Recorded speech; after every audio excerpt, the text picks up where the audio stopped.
Olá, graça e paz, a paz do Senhor Jesus para você, meu amado irmão. Hoje eu resolvi trazer aqui para você o estudo das 7 cartas do Apocalipse. Esse estudo já foi realizado uma vez por mim para a Escola Bíblica Dominical, visto que hoje a gente quase não estuda esse livro maravilhoso que é o livro do Apocalipse. As 7 primeiras cartas do Apocalipse são um livro considerado um livro histórico. É um livro extremamente abençoador, com uma fonte histórica riquíssima a respeito da história da igreja, principalmente da igreja primitiva. Então, eu gostaria de trazer esse estudo para você. Ele vai estar separado ou dividido em 7 vídeos, 7 partes, além da introdução que será esse vídeo hoje, ok? Estamos vivendo aí um período difícil, todo mundo em quarentena, todo mundo em casa. E aí, com esse período que você está em casa, você pode estudar um pouquinho, aprender mais um pouquinho, né? Vamos estar aprendendo juntos. E que a gente possa tirar esse tempo e que esse tempo seja prazeroso para todos nós, tá bom? Gostaria que você lesse, abrisse, na verdade, sua Bíblia no livro de Apocalipse. Nós estaremos fazendo a introdução que está no capítulo 1º, livro de Apocalipse, capítulo 1º, que seria o prólogo, né? O início, a introdução. Nesse primeiro capítulo, nós estaremos vendo a revelação de Jesus Cristo. Nós estaremos vendo que existe uma bênção tríplice nesse primeiro capítulo e que também existe a promessa da sua segunda vinda, da vinda do Filho do Homem, da segunda vinda do nosso Senhor Jesus Cristo. A Bíblia, irmãos, principalmente o livro de Apocalipse, ele deve ser estudado com uma mente aberta, com uma mente e um coração totalmente puro, receptivo, porque o livro do Apocalipse ele é um livro que é extremamente simbólico.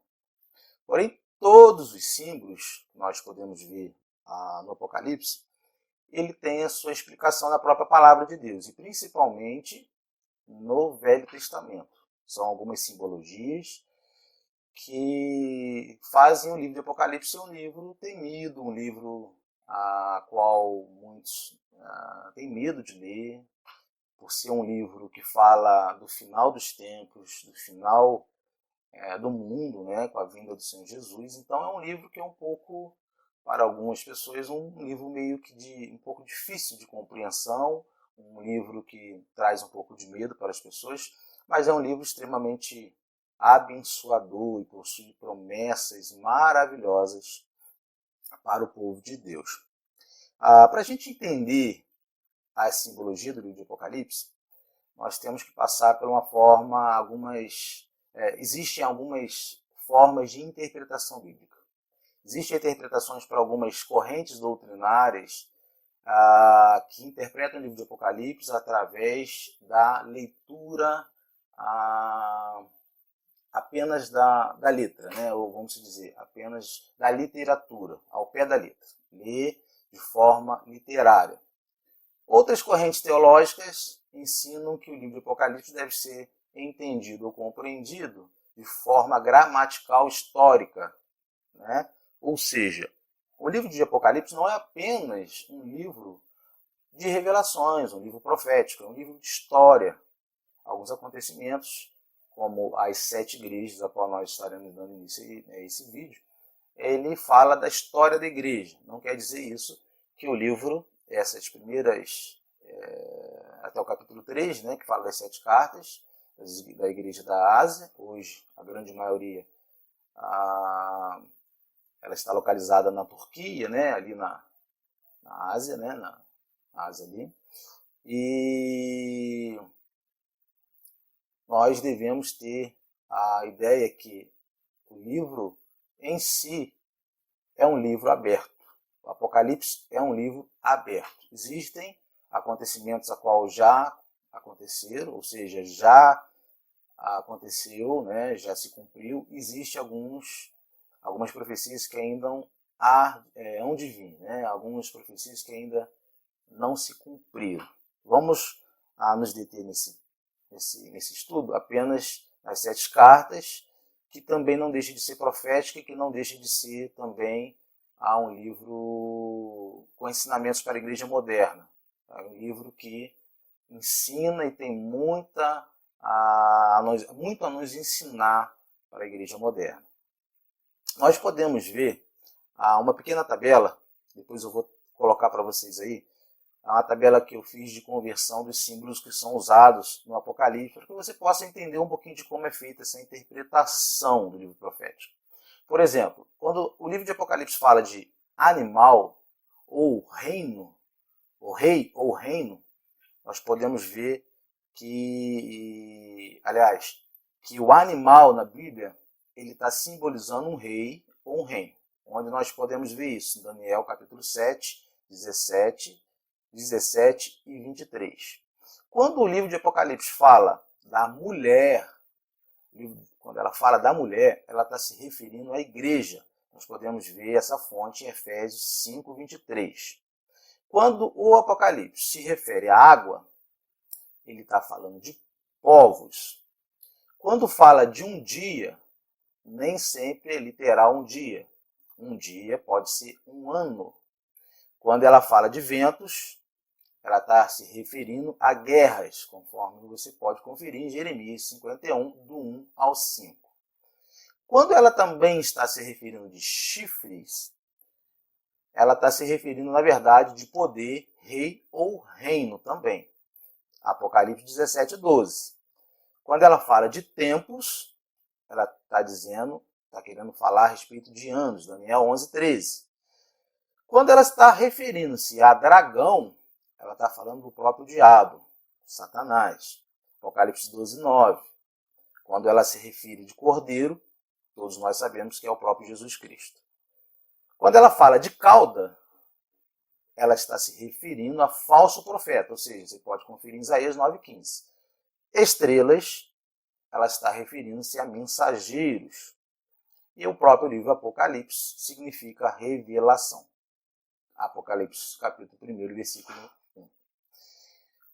Então você vê que toda a simbologia que existe nesse livro, ela pode ser encontrada, ou a sua resposta, ela está dentro da própria palavra de Deus.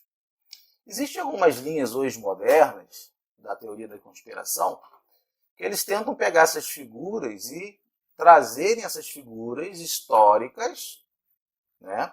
Elas tentam pegar essas figuras e trazer para o período contemporâneo.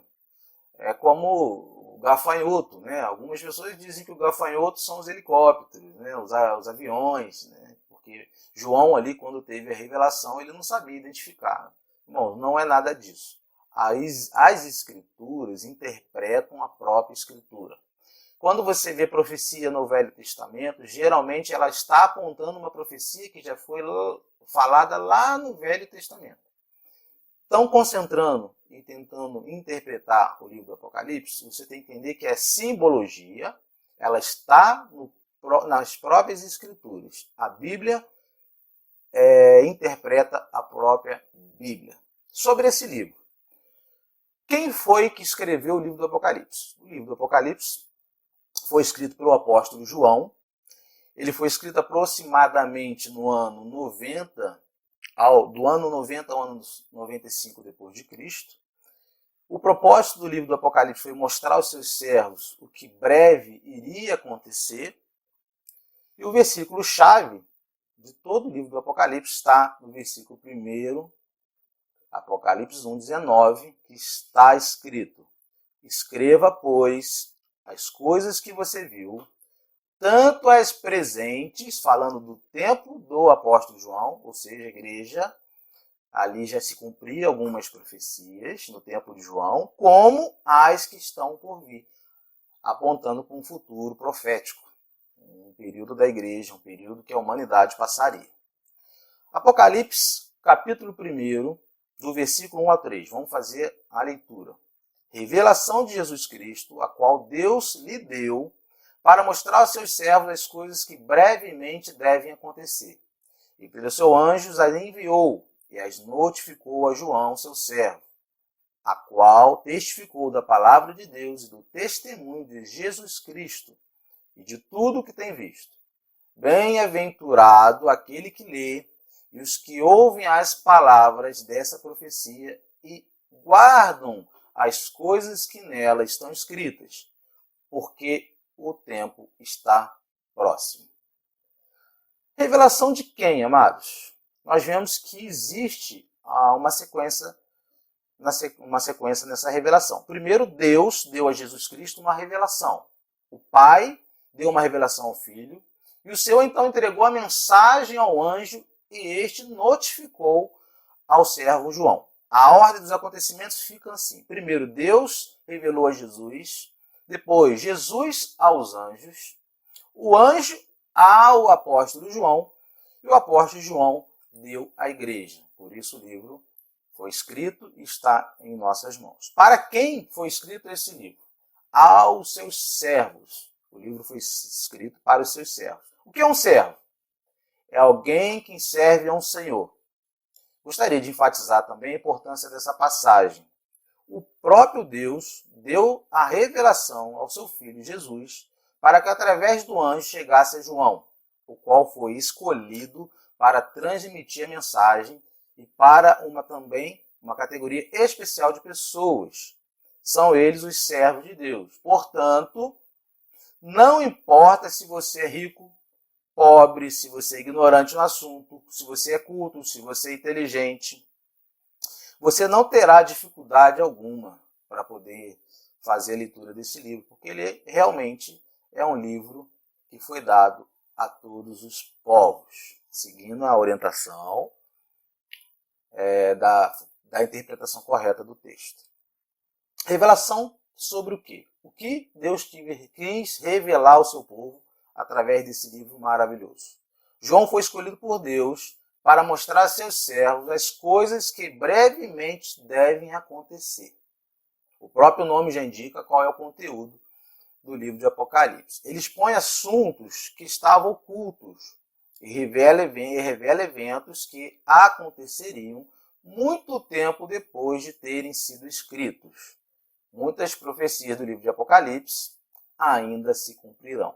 Então, foi dado o livro ao povo de Deus, aos povos, indicando o que estava acontecendo no período do apóstolo João e apontando também para as coisas que em breve aconteceriam no futuro. Apocalipse capítulo 1, versículo 2, a qual testificou da palavra de Deus e do testemunho de Jesus Cristo e de tudo o que tem visto. Esta passagem ela confirma porque João, com seus 85 anos, preso na ilha de Patmos, foi escolhido para escrever o livro e ele escreveu sobre tudo aquilo que viu. Apocalipse, versículo 3. Bem-aventurado aquele que lê e os que ouvem as palavras desta profecia e guardam as coisas que nela estão escritas. Aqui a gente já começa a ver que existe uma bênção.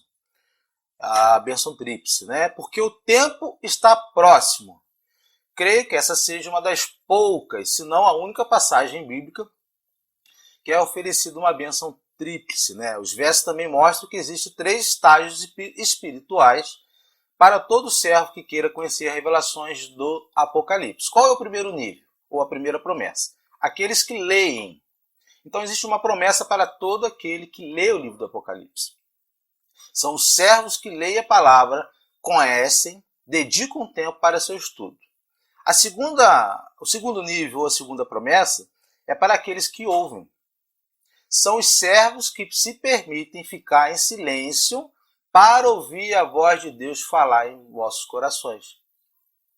O segundo nível é aquele que escuta, medita, ouve a palavra de Deus, ou Apocalipse, busca a revelação do Espírito Santo, na verdade, a iluminação do Espírito Santo ao texto. E Deus fala através do texto com os seus servos e os revela. O terceiro nível, ou a terceira promessa, né, é aqueles que guardam, são aqueles que já leram a palavra, já ouviram a palavra, por isso é importante a pregação do Evangelho, a pregação do livro de Apocalipse não deve ser ausentado das igrejas, a pregação do livro do Apocalipse deve ser pregada. E agora, os que praticam o que aprenderam através do livro. Então, são as 3 promessas que existem no livro do Apocalipse, no capítulo 1. Do versículo 1, aliás, do versículo 4 ao versículo 6, João, as 7 igrejas que estão na Ásia, as 7 igrejas do Apocalipse, graça e paz seja convosco da parte daquele que é, que era e que há de vir, e dos 7 Espíritos que estão diante do seu trono, e da parte de Jesus Cristo, que é a fiel testemunha, o primogênito dentre os mortos e o príncipe dos reis da terra. Aquele que nos amou, em seu sangue nos lavou dos nossos pecados, e nos fez reis e sacerdotes para Deus e seu Pai. A ele a glória, o poder para todo sempre. Amém. Aqui, irmãos, quando fala do primogênito dentre os mortos, está dizendo que Jesus foi a pessoa mais importante a ser morta, e não a primeira pessoa a morrer. Ou seja, foi a morte mais importante. Por quê? Porque pela morte do nosso Senhor e Salvador Jesus Cristo, nós podemos ter vida. Pela morte na cruz e morte de cruz do nosso Senhor Jesus, foi por esse método a qual Deus escolheu que nós, seu povo, seríamos salvos através da fé, através da entrega, através do crer. Então, ele foi a pessoa mais importante a ser morta. O próprio Filho de Deus, que deu sua vida em resgate de todo aquele que crê. Nós vimos também a confirmação da Santa Trindade Divina, saudando o povo de Deus. Quem são os 7 Espíritos que estão diante do trono? Sabemos que o número 7 na Bíblia representa a perfeição divina, a plenitude, número 7. Aqui o 7, no capítulo 1, ele é usado de maneira simbólica.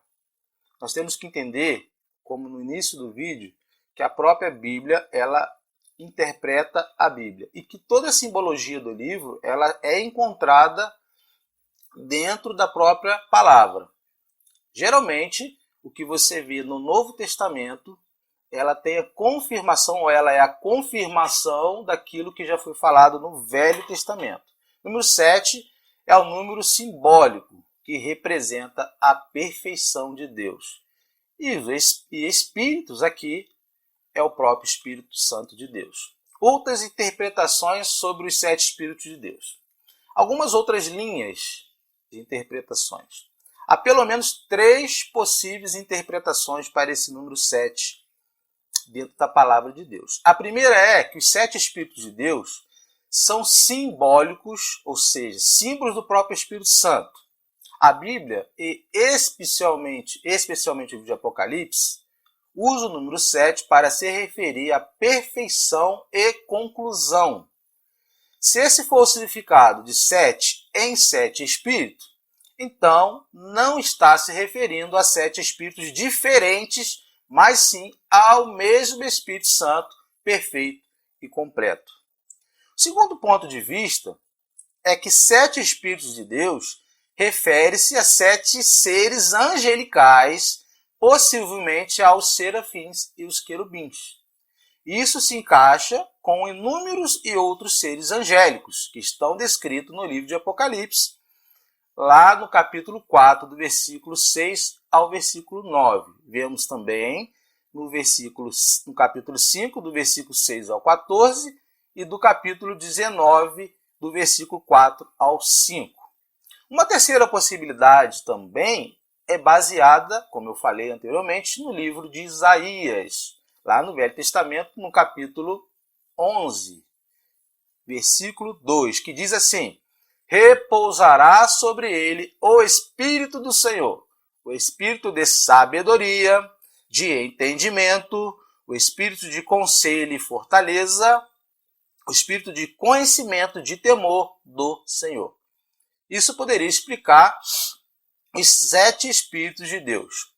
O espírito do Senhor, o espírito de sabedoria, espírito de entendimento, o espírito de conselho, espírito de poder e o espírito de conhecimento e o espírito de temor do Senhor. 7 tipos de espírito. A Bíblia não nos diz que especialmente que os 7 espíritos são, não diz explicitamente o que eles são, mas a primeira interpretação, a de que são o Espírito Santo, parece ser mais aprovável. Apocalipse, versículo 7. Eis que vem com as nuvens, e todo olho o verá, até mesmo os que transpassaram, e todas as tribos da terra se lamentarão sobre ele. Sim, amém. Primeira promessa em Apocalipse sobre a volta do Senhor Jesus Cristo. A indicação de como será a sua vinda, a afirmação que todas as pessoas que estiverem vivas o verão. Ou seja, todas as pessoas que estiverem vivas no momento da segunda vinda do Senhor Jesus, todas as pessoas que já morreram até o que transpassaram, ou seja, até aquele soldado romano que feriu com lança o Senhor Jesus ali na cruz, vai estar e verá a segunda vinda. E aí eu não quero entrar muito nessa teologia da vinda de Cristo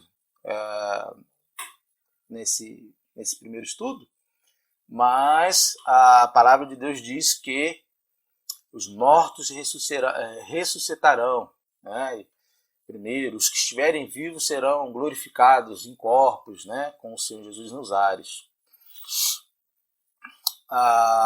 Todos aqueles que tiveram a participação direta ou indireta em sua morte, esses o verão também. Os mortos em Cristo, né, como eu falei, se levantarão dos túmulos para presenciar a sua volta. Aqui também fala no versículo 7 sobre a segunda vinda. Vem com as nuvens, ou seja, o presente versículo fala da parousia, ou segunda vinda de Cristo, com poder e grande glória. E isso se dará 7 anos após o arrebatamento de sua igreja da terra. 1 Tessalonicenses, capítulo 4, do versículo 13 a 17. Aqui eu vou abrir um aspas, amados, porque aqui quando fala em 1 Tessalonicenses sobre o arrebatamento da igreja, eu entendo que o arrebatamento da igreja ela não será de forma secreta, como algumas linhas teológicas ensinam. Ou seja, existem algumas escolas teológicas que ensinam que Jesus vai voltar, aliás, que Jesus arrebatará a sua igreja. Lembra do filme Deixados para Trás? Né? Um filme que teve 3 filmes a respeito, que fala justamente dessa vinda secreta de Jesus. É essa a teologia.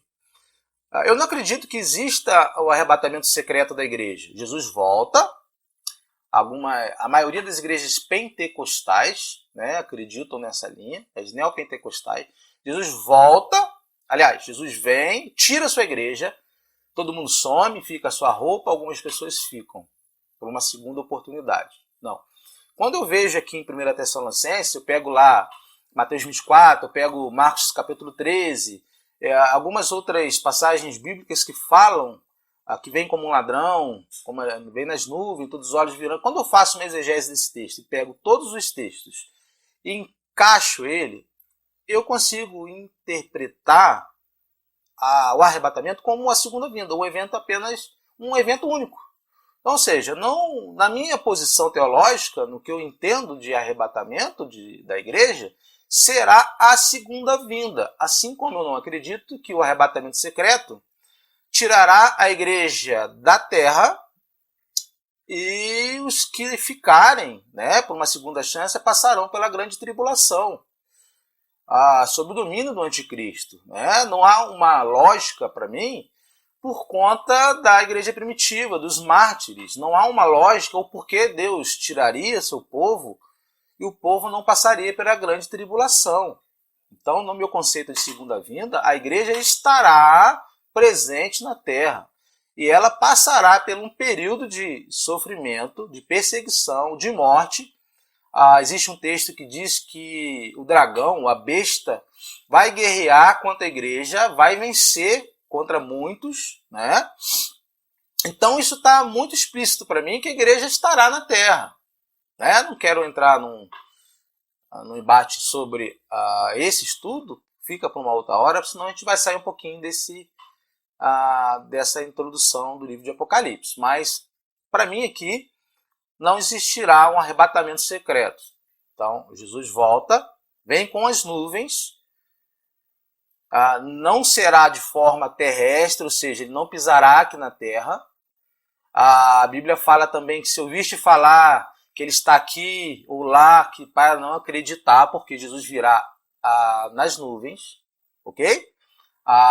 Aquele que vai pisar, que vai dominar, será o anticristo, a qual também acredito que o povo judeu vai acreditar no seu Messias. O Messias que o povo judeu está aguardando vir é o falso Messias. Esse será o que andará aqui na terra, vai dominar os povos, vai ter poder bélico, poder político, religioso, uma única religião, uma única moeda, né? E se sentará no trono de Davi ali. Então, nosso Messias, o Senhor, ele virá nas nuvens, ok? Eis que vem. O Dr. Herbert Lucker declara que é exclamação bíblica, eis, que significa olhe atentamente e considere. Aparece mais de 400 vezes na Bíblia e ela é usada em tempos passados, presentes e futuro. Eis também que ocorre como um arauto de esperança ou de horror. Esta palavra aparece cerca de 28 vezes no Apocalipse. Eis é uma advertência para aquele que há de vir. E todo olho o verá.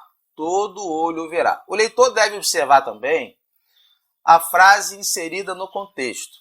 Até os mesmos que o transpassaram, e verificar que essas palavras apontam diretamente para o povo de Israel, porque foi o povo que crucificou Jesus na presente era, pois o que crucificaram Jesus no sentido literal estão mortos há quase 2.000 anos. Mateus 26, 64.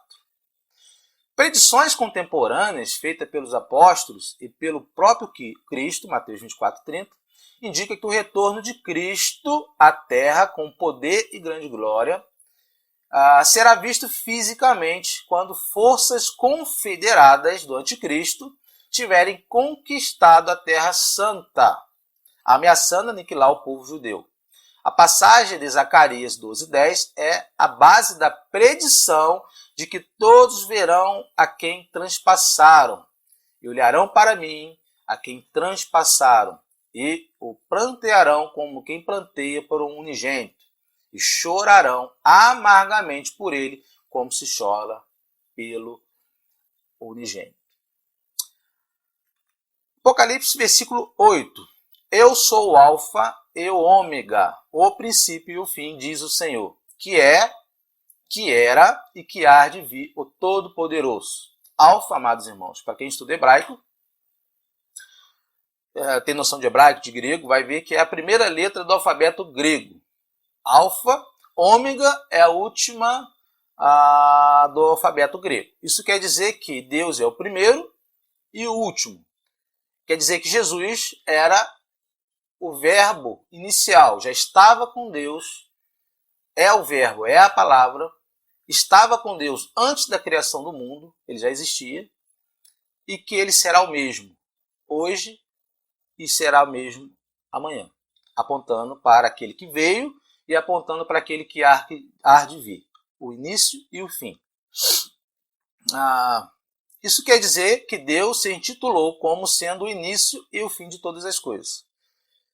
Que promessa maravilhosa de Deus, né, amados? Nós estamos passando por um período aí de tribulação, não no aspecto ainda de grande tribulação bíblica, mas como um aspecto do princípio das dores, né? população mundial com esse novo vírus, coronavírus, né, que tem matado milhares de pessoas. Ninguém pode trabalhar, igrejas estão fechando as portas, né? A nossa esperança está apenas no Senhor, amados, porque se nós estivermos perto, como eu creio que está, da vinda do nosso Senhor, as coisas tendem a apertar mais ainda. O que nos resta? Apenas aguardar, ter fé. A única esperança que nós temos realmente é dessa promessa. Promessa que o Senhor voltará, promessa que o Senhor virá buscar a sua igreja, né? Que o Senhor vai acabar com esse sofrimento, né? Porque a palavra vai dizer que não haverá mais choro, nem tristeza, nem sofrimento com a sua vinda. Então, que esperança nós temos maravilhosa de que o nosso Deus irá voltar, né? Promessa maravilhosa de Deus. Ele faz isso aqui, né? Eu sou alfa, sou ômega, sou o primeiro, sou o último, sou o princípio e o fim. Eis que eu irei voltar para buscar a minha igreja. Versículo 9, amados. Eu, João, que também sou vosso irmão e companheiro na aflição, ou seja, João já estava passando por aflições, porque estava preso na ilha de Patmos, no reino, e paciência de Jesus Cristo, estava na ilha chamada Patmos. Aqui ele revela onde ele estava preso, por causa da palavra de Deus. Aqui nós vemos o porquê João estava preso. João não foi preso, não foi para a ilha de Patmos a passeio, não foi para tirar férias. Patmos era uma ilha de detenção máxima para prisioneiros perigosos. Então, João foi preso por conta da palavra de Deus. João foi preso por conta do nome a qual ele carregava, a qual ele levantava a bandeira, né, do nosso Senhor Jesus. Pela palavra de Deus, João foi preso, o que faz eu também entender que a igreja não pode ser arrebatada de forma secreta. Os apóstolos, os mártires sofreram, tiveram mortes terríveis. Não precisamos ir nem na igreja primitiva. A gente pega alguns mártires, né, no século XV e XVI, por exemplo, nós vemos que foram perseguidos. E hoje não é muito diferente. Você vê hoje os cristãos em algumas localidades, alguns países fechados, eles são mortos. Inclusive, eu tenho visto algumas matérias atuais que na China, por conta desse coronavírus, estão fechando as igrejas, estão pagando recompensa para pessoas que entregaram os cristãos. Alguns países são fuzilados, Coreia do Norte, por exemplo. O cristianismo não pode entrar, é um país fechado. Né? Você já deve ter visto nas redes sociais, ou você ter visto até mesmo na grande mídia, os cristãos ali sendo degolados, né? Vídeos horríveis, irmãos. Perseguição, morte, né? E João estava aqui preso por conta do evangelho, né? Por causa da palavra de Deus e pelo testemunho que ele dava do próprio Jesus Cristo, né? João confessa que é nosso irmão, que foi como um de nós, cheio de problemas, provações. Aliás, ele estava preso, isolado, com 85 anos de idade. 85 anos de idade. Por causa da palavra de Deus e do testemunho do Senhor Jesus Cristo. Ele diz também que foi chamado de apóstolo e amado. Não foi poupado das injustiças deste mundo, e muitos acreditam que seguir a Jesus é assinar uma apólice de seguro. Um cristianismo sem perseguição, sem sofrimento, amados, não é o cristianismo. O cristão sofre, tem tribulações, tem perseguições, sim. Tanto é que nós estamos vivendo em quarentena, fechado, nossas igrejas fechadas, perseguições, não podemos nos relacionar no templo, né?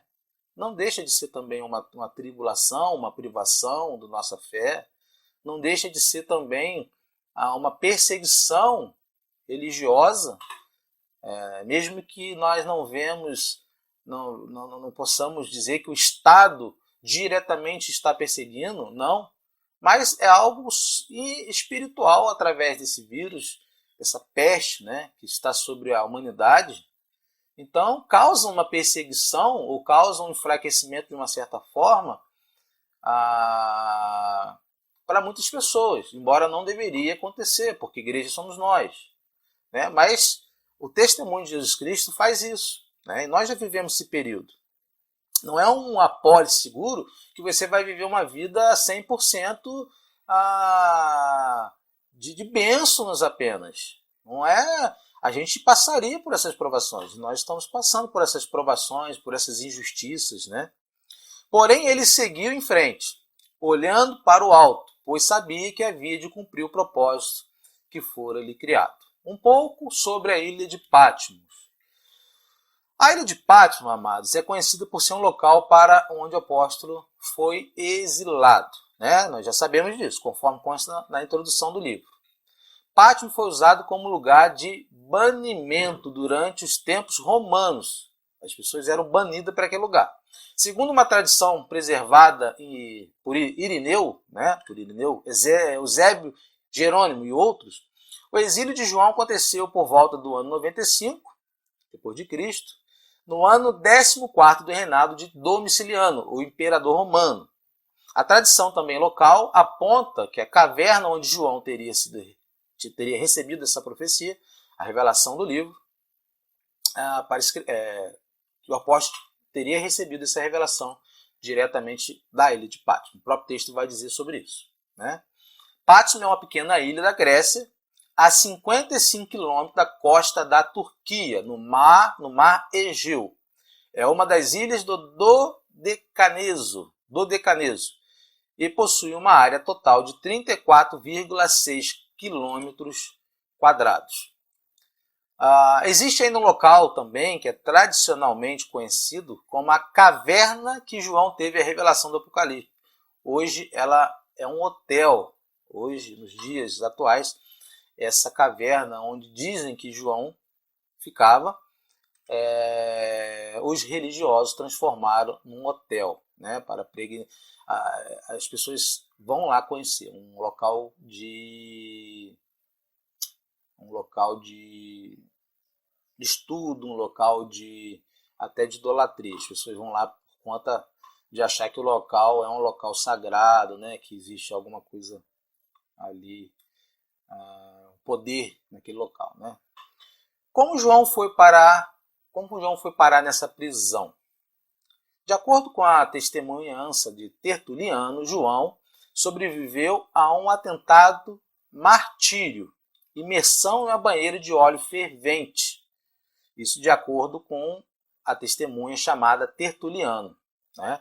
Foi colocado numa banheira de óleo fervente e, por ordem do imperador Domiciano, né, o ancião apóstolo teria resistido tanto que nem sequer uma queimadura ele sofreu dos seus carrascos. Então, vendo que o apóstolo era imortal, assim como já tinha acontecido com algumas outras testemunhas, temos história de alguns mártires aí que também aconteceram algo assim sobrenatural, né? Então, com o apóstolo João passar por algo assim sobrenatural, né, de não ter sido morto por essa banheira de óleo fervendo, né, de acordo com uma testemunha, nós não temos fontes bíblicas, né, mas Tertuliano era uma testemunha ocular naquela época, né, ele diz que por conta disso e não ter sido morto, né, dessa forma, eles colocaram João preso, né, convencido que fosse um mago. Também acharam que o apóstolo era um mago poderoso, né? O liberaram e enviaram a exílio a Patmos. Porém, parece também evidente que esta história tem uma índole lendária. Portanto, Ombretta, na resposta, apresenta duas possibilidades de resposta a João, que João tinha ido por sua própria vontade também a Patmos. A segunda, de forma lendária, que os carrascos tenham jogado João por ser um mago. Então, duas possibilidades de João ter ido para a ilha de Patmos. Vemos uma que tem alguns respaldo bíblico, que é parece a mais correta, ou seja, ele foi por espontânea vontade, né? O próprio texto vai dizer que ele estava em Patmos, né? Naquela época os cristãos eram perseguidos mesmo. Então João foi de espontânea vontade àquela prisão ali. A outra corrente diz que, por testemunho tertuliano, ele, pelo um atentado, tentaram tirar a vida do apóstolo João. Ele não sofreu a morte ali nessa banheira quente. Acharam que ele era um mago e aí prenderam João. Ok? Um professor e escritor de obra do Apocalipse, Ian Box, faz várias considerações sobre a estadia de João na ilha de Patmos. Vamos ver algumas. Primeiro, João fugiu para a ilha a fim de escapar da ira das autoridades que perseguiam a comunidade de Éfeso e outras por eles atendida. João, com a possibilidade de ser condenado à morte, tinha optado por um exílio voluntário. Essa é a primeira oportunidade, primeira consideração que nós podemos ter. João foi, então, como voluntário. A segunda foi que João foi exilado na ilha como consequência direta de seu trabalho de evangelização, perseguição. Com status social privilegiado, João, por conta da sua idade, teria sido preso temporariamente e enviado para Patmos, incluindo a perda da cidadania romana e outros direitos. Era a época de perseguição decretada pelo imperador Diocleciano, executada pelos mandatários em Éfeso. Por conta de ser já com a idade avançada, 85 anos, e por ter cidadania romana, né, ele teve então esse privilégio, vamos dizer, né, de ser jogado ali na ilha de Patmos. E a terceira, que nós não sabemos o motivo da estadia de João naquele lugar. O inegável é que João era um profeta, semelhante a Daniel, a Ezequiel, né, e que recebeu revelações sobre o princípio e o fim de todas as coisas. Alguns simbolismos do Apocalipse continuam indecifráveis até mesmo para os escatologistas. Contudo, o teor do livro da Revelação é bem claro. Arrependei-vos para que sejais achados entre os salvos inscritos no livro da vida. Essa é a mensagem, uma das principais do livro de Apocalipse. Versículo 10, João diz: Eu fui arrebatado no Espírito no dia do Senhor, e ouvi detrás de mim uma grande voz como de trombeta. Aqui a palavra arrebatado é retirado. Não necessariamente João foi levado aos céus em corpo, ou seja, nós cremos que o arrebatamento de João foi em espírito, né, a sua consciência elevada. E a real explicação para essa afirmação é que em momento de revelação, o Espírito Santo de Deus levou, né, a mente de João para um estado onde ele pudesse compreender a visão e a mensagem que iria receber. Sua alma ali não saiu do corpo, ou ele por algum lugar, foi por algum lugar do além, ou seu corpo tenha transitado no espaço, nada disso. A Bíblia é enfática em afirmar que a vida, ou seja, a alma, não existe não existe se corpo e espírito, ou seja, o fôlego não estiverem juntos. O Espírito Santo impressionou a mente do apóstolo a fim de que ele pudesse ver. Então, ele foi arrebatado em mente, né, em consciência. Apocalipse 10 ao 14. E ouvi detrás de mim uma grande voz, como de trombeta, que dizia: Eu sou o Alfa e o Ômega, o primeiro e o derradeiro. E o que vês, escreve-o num livro, e envio às 7 igrejas que estão na Ásia, a Éfeso, aí que ele vai falar das 7 igrejas, envia a Éfeso, a Esmirna, a Pérgamo, a Tiatira, a Sardes e a Filadélfia e a Laodiceia. E virei-me para ver quem falava comigo, e virando-me, vi 7 castiçais de ouro, e no meio dos 7 castiçais um semelhante ao Filho do Homem, vestido até aos pés de uma roupa comprida, cingido pelos peitos com um cinto de ouro. João viveu com Jesus durante anos. Tinha um íntimo relacionamento com o Senhor. Por que então o verso menciona que ele precisou virar para ver quem falava com ele? Se o apóstolo do amor, João era considerado o apóstolo do amor, tinha uma íntima relação com o Senhor, a ponto de encostar a cabeça em seu peito, escutar as batidas do seu coração, por que então o apóstolo menciona que ele teve que virar-se para ver quem falava com ele? Por que ele não reconheceu por imediatamente?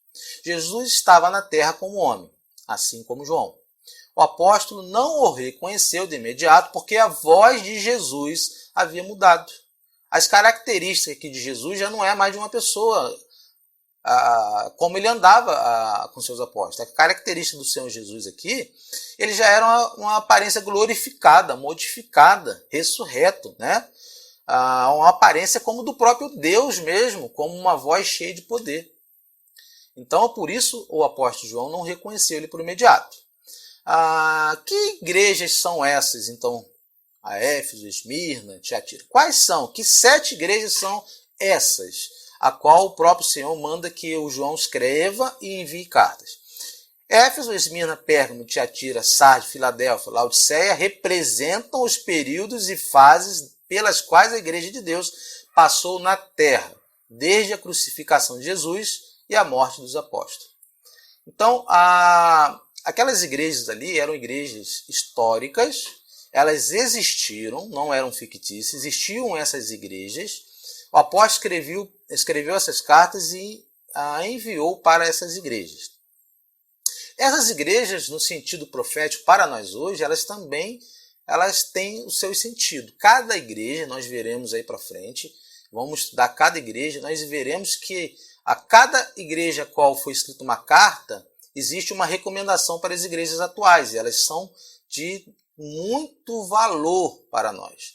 Existem repreensões do Senhor contra as igrejas, existem admoestações, existem exortações do próprio Senhor. Algumas aí, o Senhor fala que vai retirar até o seu próprio espírito se a igreja não se convertesse, não se voltasse ao seu primeiro amor. Nós veremos nas cartas posteriores em um próximo estudo.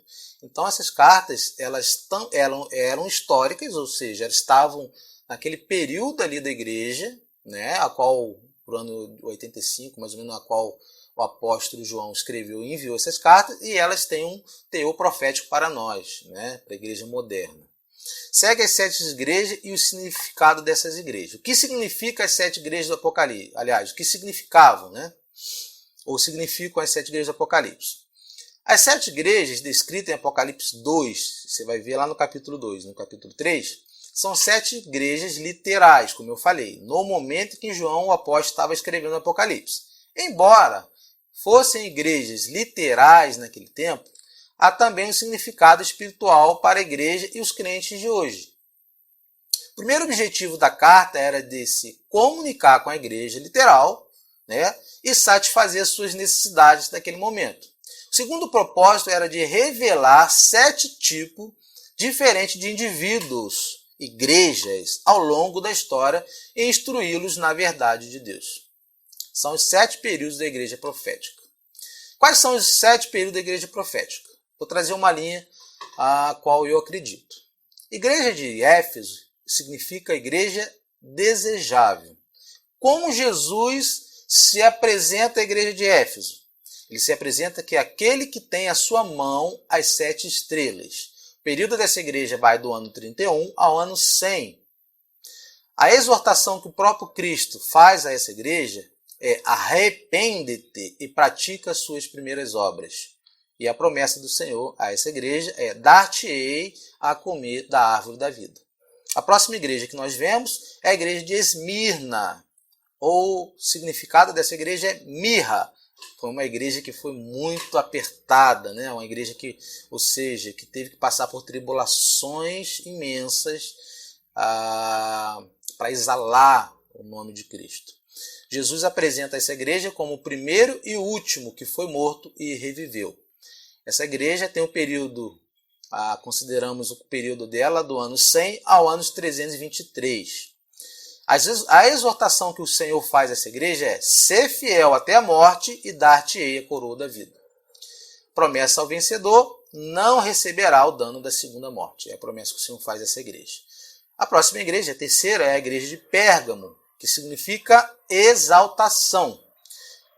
Como Jesus se apresenta a essa igreja? Aquele que tem a espada aguda de 2 fios. O período dela é de 323 ao período 538. A exortação que o Senhor faz a essa igreja é de arrepender-te. A promessa que o Senhor faz a ela é: darei a coroa Aliás, darei de comer o maná escondido e darei uma pedra branca. É a promessa que o Senhor faz a ela. A igreja de Tiatira, que é a quarta, significa cheiro suave. O Senhor Jesus se apresenta como o Filho de Deus que tem os seus olhos como chama de fogo. O período dessa igreja é do período de 538 ao ano 1517. A exortação que o Senhor faz a essa igreja é: o que tendes, retende-o até que eu venha. E a promessa que o Senhor faz é: eu lhe darei poder sobre as nações. A quinta igreja é a igreja de Sardes, que significa canto de alegria. Como Jesus se apresenta a essa igreja? O que tem os 7 Espíritos de Deus e as 7 estrelas. Essa igreja tem como período de 1517 a 1798. A exortação que o Senhor faz a essa igreja é: ser vigilante e confirma os restantes. E as promessas ao vencedor, as promessas que o Senhor faz a essa igreja é: será vestido de vestes brancas, não riscarei seu nome do livro da vida. A sexta igreja é a igreja de Filadélfia, que significa amor fraternal. Jesus se apresenta a essa igreja como o que é santo, o que é verdadeiro e o que tem a chave de Davi. O período dessa igreja é o período de 1798 ao período 1844. A exortação que o Senhor faz a essa igreja é: guarda o que tens, para que ninguém tome a tua coroa. A promessa que o Senhor faz a ela é: eu o farei coluna do templo do meu Deus. Ok? E a sétima e última igreja é a igreja de Laodiceia, que significa julgamento do povo. É a igreja a qual nós consideramos historicamente, profeticamente, a igreja atual, a igreja que nós vivemos. Como Jesus se apresenta a essa igreja? A testemunha fiel e verdadeira, o princípio da criação de Deus. Essa igreja tem o período inicial em 1844 até o tempo do fim. Então não tem tempo estipulado, porque essa igreja é a igreja que fala profeticamente com a igreja moderna. Nós só vamos entender essas 7 igrejas quando estudarmos sobre elas. O que Jesus fala para os períodos da humanidade. Ou seja, o que Jesus estava dizendo do ano 31 até os tempos atuais, ok? Jesus falou historicamente, nós vamos encaixar as igrejas nas próximas aulas, dentro de um período da história, e nós vamos falar da última igreja de Laodiceia, tudo que vem acontecendo hoje, inclusive coronavírus, guerras, rumores de guerras, se enquadra na igreja de Laodiceia. A exortação que o Cristo faz nessa igreja, ou seja, a igreja profética, que é o período atual: compres ouro, vestidos brancos e colírio. Aliás, essa é a exortação: compre ouro, vestido branco e colírio. Promessas ao vencedor. Qual a promessa que o Senhor faz a essa igreja? Assentar-se-á comigo no meu trono. As 7 fases da igreja, então: Éfeso, do ano 31 ao ano 100, Esmirna, do ano 100 ao ano 313, Pérgamo, do ano 313 ao ano 538, Tiatira, 538 a 1798, Sardes, de 1798 a 1833, Filadélfia, de 1833 a 1844, e Laodiceia, que é a última igreja, de 1844 até a volta do Senhor Jesus, a segunda vinda. Deixa eu deixar uma coisa clara para você, que você pode estar um pouco confuso aqui a respeito dessas datas. Que data é essa que ele está falando e tal? Veja bem, quando João escreveu essas cartas, essas 7 cartas às igrejas, essas cartas continham aquilo que Jesus tinha mandado ele escrever. Dentro dessas cartas haviam recomendações às igrejas e exortações, coisas a qual Jesus estava insatisfeito e coisas a qual Jesus estava satisfeito. No período literal, ou seja, nos primeiros séculos, a qual essas igrejas faziam parte, essas igrejas estavam lá. Tinham seus anjos, que eram os pastores, tinham seus membros. E Jesus exortava essas igrejas. Só que também para nós, essas igrejas possuem valor profético. Entendeu? Que ela era uma igreja literal, ela existiu de fato, mas essas igrejas, ao longo do tempo, ela cumpririam a proposta na humanidade. Então, como que se chegou teologicamente nessas datas? Estudando as recomendações de Cristo nessas igrejas e encaixando a história da humanidade. E nós vemos se cumprindo exatamente as recomendações e vemos também se cumprindo as exortações. Por exemplo, nós vivemos um período de Laodiceia. O período de Laodiceia é uma igreja totalmente fria. É uma igreja que se sente possuidora de todas as coisas. A igreja de Laodiceia é uma igreja que acha que tem tudo, que não precisa de nada. Mas Jesus ele é enfático. Ele fala que eles são pobres, são nus, né? E não tem nada. Então, quando nós começarmos a estudar essas 7 cartas, nós vamos ver e vamos conseguir encaixar, né, mostrar para vocês dentro desse esqueleto, vamos dizer, esse esqueleto escatológico de datas dentro do período da igreja. Ela se encaixa perfeitamente, né? Nós vivemos o último período aí. O que são os 7 castiçais de ouro? Os 7 castiçais de ouro. Lá no versículo 20 está dizendo: um símbolo usado para descrever as 7 igrejas. O mistério dos 7 castiçais de ouro que viste são as 7 igrejas. Está vendo como a própria Bíblia ela fala de simbologia e depois ela mesma diz o significado daquele símbolo? Ela mesma interpreta ela. Então, quando você lê o livro de Apocalipse, entenda que a própria tradução, interpretação está dentro da própria escritura. Não busque nada fora. Nada fora. Não queira colocar data, que nem nós vemos hoje a teoria de conspiração, botando data, dia, estão falando que fulano de tal anticristo já está. Não, nada disso. A Bíblia interpreta a própria Bíblia. Tudo que sai da palavra de Deus, que não esteja aqui dentro da palavra de Deus, ela só serve para nós como uma questão histórica, como questões de observação, de alerta, mas ela não é afirmação. Por ela não ser a palavra de Deus, ela não serve para a gente como revelação de Deus. Só serve para a gente o que está dentro da própria palavra de Deus. O texto trata da primeira revelação que João teve, e sua tradução é a seguinte: João ouviu Jesus falando com ele, afirmando o seu início e fim. Jesus deu ordem para que João escrevesse tudo aquilo que visse e então mandasse para as 7 igrejas, ou seja, para todos os períodos da igreja de Deus na terra. João disse que ao se virar, viu 7 castiçais de ouro, ou seja, as 7 igrejas. Então, os 7 castiçais significa 7 igrejas. E no meio desse período, um especial que refletia o caráter de Jesus Cristo.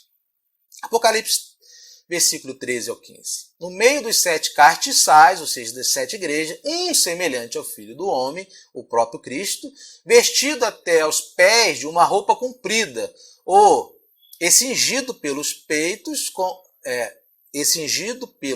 com um cinto de ouro, e a sua cabeça e cabelos eram brancos, como lã branca, como a neve, os seus olhos como chama de fogo, aqui demonstrando Jesus glorificado, a aparência dele nos céus. E os seus pés semelhantes a latão reluzente, como se tivesse sido refinado numa fornalha, e a sua voz era como a voz de muitas águas. Aqui as características do Senhor Jesus glorificado. As vestes usadas por Jesus eram as mesmas que os sacerdotes do Antigo Testamento usavam, quando estavam oficiando no santuário. O relato da descrição das roupas deixam claro que, assim como existiu o santuário terrestre, existe também o celestial, no qual Jesus está ministrando como sacerdote. Ou seja, Jesus reina como sacerdote, como rei.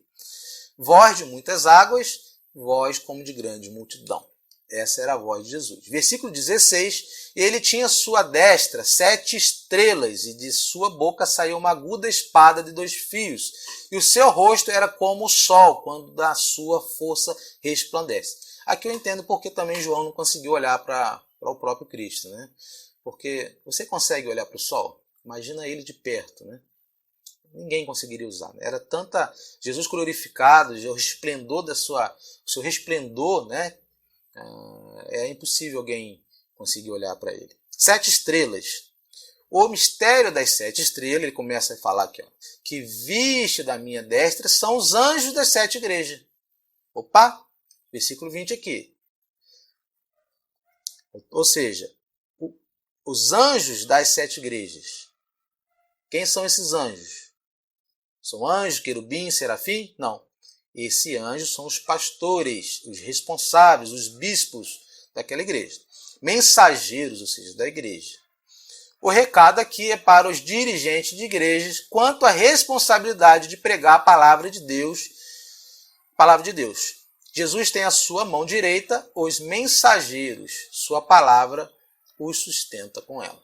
Ou seja, os líderes estão na própria mão do Senhor Jesus. Eles são sustentados diretamente da mão do Senhor Jesus. O que é a espada aguda de 2 fios que saía da boca de Jesus?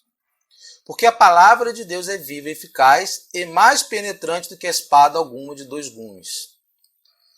E penetra até a divisão da alma e do espírito, e das juntas e das medulas, e é apta para discernir os pensamentos e intenções do coração. Hebreus capítulo 4, versículo 12. Logo, o significado do verso é o seguinte: Jesus sustenta em sua mão direita os mensageiros, os anjos das igrejas, os pastores, os líderes, com sua palavra. De sua boca sai toda a palavra de Deus, que é tão penetrante que, quando temos um coração receptivo, entra no íntimo da nossa mente e é capaz de mudar as intenções do coração. Versículo 17 e 18. E eu, quando vi, caí a seus pés como morto, e ele pôs sobre mim a sua destra, dizendo-me: não temas, eu sou o primeiro e último, e o que vivo e fui morto. Mas eis aqui, estou vivo para todo sempre. Amém. E tenho as chaves da morte e do inferno. Todo e qualquer ser humano no estado de pecador não pode ver a Deus, como João não viu. Não foi diferente com ele. Não conseguia enxergar a glória de Deus, então desmaiou. Mas Jesus o levantou com sua mão direita e disse-lhe: não temas, eu sou o primeiro e último. Jesus também se refere a si como aquele que morreu, mas que hoje está vivo para todo sempre. Jesus é o único que tem a chave da morte e da sepultura, conforme nós vemos em Hebreus. Só ele pode dar vida aos mortos. Apocalipse, versículo 19, escreve as coisas que tens vistos e as que estão e as que depois destas hão de acontecer. Jesus chama a atenção de João para que ele continue escrevendo tudo o que diante dele tem se revelado, pois é chegada a hora de mostrar a todos os servos de Deus tudo o que há de acontecer, para que ninguém seja enganado. Então Jesus mostrou o que aconteceria e começa a revelar o futuro. Versículo 20, o mistério das 7 estrelas que viste na minha destra, começa ele a ensinar e dizer o que significa novamente, e dos 7 castiçais de ouro. As 7 estrelas são os anjos das 7 igrejas, e os 7 castiçais que viste são as 7 igrejas. O capítulo termina com Jesus revelando o significado das 7 estrelas e dos 7 castiçais. Amados, isso foi um pouquinho do que nós podemos ensinar para vocês hoje a respeito desse livro maravilhoso que é o livro de Apocalipse. Parece um livro um pouco difícil de compreender, parece um pouco um livro meio assim emblemático, muito simbolismo, né? Um livro que é difícil de compreender, mas, amados, é um livro de extrema importância no meio da igreja. Eu quero ressaltar aqui algumas coisas. Talvez o livro de Apocalipse não seja tão utilizado hoje por conta da demonstração do Filho do Homem glorificado. Jesus se apresenta ao Apocalipse com promessas, mas Jesus também se apresenta com exortações fortíssimas. Ele faz acusações às igrejas daquela época e ele faz acusações às igrejas modernas de hoje gravíssimas. E ele chega a ameaçar a igreja, né, de tirar até o espírito do seio da sua igreja caso a sua igreja não volte para ele, não volte a praticar as primeiras obras. Então talvez o livro de Apocalipse seja um livro não utilizado mais hoje por conta dessas advertências. Afinal, quem quer ser divertido? O ser humano não quer ser divertido. Mas é um livro abençoador. Existem promessas como a sua segunda vinda. Algo que sustenta a nossa fé. Promessas de como será o reino dele nos céus. Promessas que o sofrimento da humanidade vai acabar. Mas, por outro lado, ele fala da realidade do inferno também. A realidade de que muitos não querem escutar. É uma realidade viver sem Deus aqui na terra. Já é um pedaço do inferno que há de vir na sua segunda vinda. Quando todos serão, aqueles que não creram, que não crerem, serão lançados no inferno. Então é um livro duro. É um livro que apresenta bênçãos, mas também tem exortações fortes do próprio Deus. O próprio Deus que se apresenta nos evangelhos, ele se apresenta no livro de Apocalipse. Só que ele é duro ali. Ali ele demonstra não somente a sua graça, mas ele também apresenta a sua justiça. Então o livro de Apocalipse ele não é muito utilizado hoje. Outros acreditam que o livro de Apocalipse não serve, mas foi um livro que foi canonizado. Ele foi reconhecido, inspirado. Então ele é bíblico.